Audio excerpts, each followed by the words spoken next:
ہمارے یہاں ایک چیز ہے، آج کل عجیب نظام چل گیا ہے، موبائل پر لوگ میسج کر دیتے ہیں، آپ دیکھیں گے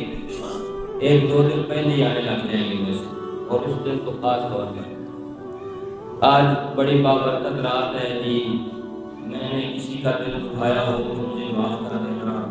میں آپ سے معافی چاہتا ہوں، مجھے اپنی دعاؤں میں یاد رکھنا۔ اس طریقے معافی نہیں ہوتی، اللہ کے بندوں اس طریقے معافی نہیں ہوتی، یہ معافی مانگنے کا طریقہ نہیں ہے۔ آپ نے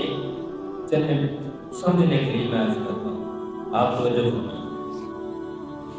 میں نے کسی شخص کا حق چھینا، کسی شخص کا میں نے حق چھینا کسی بھی اعتبار سے، اچھا میں اس رات اس کو میسج کر دوں کہ جناب آپ مجھے معاف کر دیں، میری غلطی ہے، کیا جو حق میں نے چھینا ہے وہ معاف ہو جائے گا؟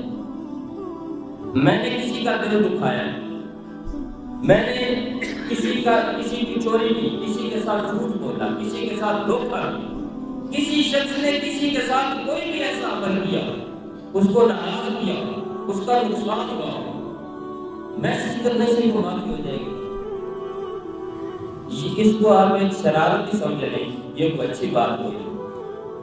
یہ کوئی وظیفہ نہیں ہے، اور یہ کوئی اس طریقے معافی ہونے والی نہیں ہے۔ اللہ کے بندوں کے حقوق معاف ہونے کی تین صورتیں ہیں، یہ سمجھیں۔ ایک تو یہ اس شخص سے براہ راست ملے اور براہ راست مل کر اس سے اظہار کریں کہ بھائی میرے دل کے اندر یہ، میرے دماغ کے اندر یہ بات ہے کہ فلاں موقع پر مجھ سے تیرے فلاں حق تلفی ہو گئی تھی، یا میں نے فلاں مجھے نقصان پہنچایا تھا، فلاں موقع پر میں نے تجھے پریشان کیا تھا، میرے ذہن کے اندر بات آ رہی ہے، اگر ہو سکے تو اللہ کی رضا کے لیے مجھے معاف کر، وہ معاف کر دے چاہے تو معافی ہو جائے گی، اگر نہ کرے گا تو اس کی حق تو اس کا حق ویسے ادا کرنا ہوگا جیسے کہ مناسب طریقے سے شریعت کے مطابق ادا کرنا چاہیے، پھر معافی ہو جائے۔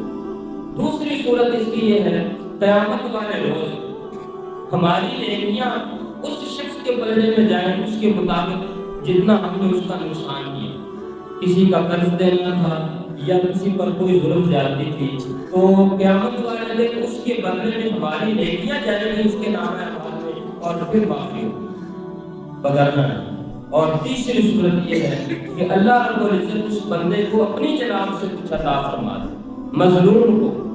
جس کی حق تلفی ہوئی ہے، جس پر ظلم ہوا ہے،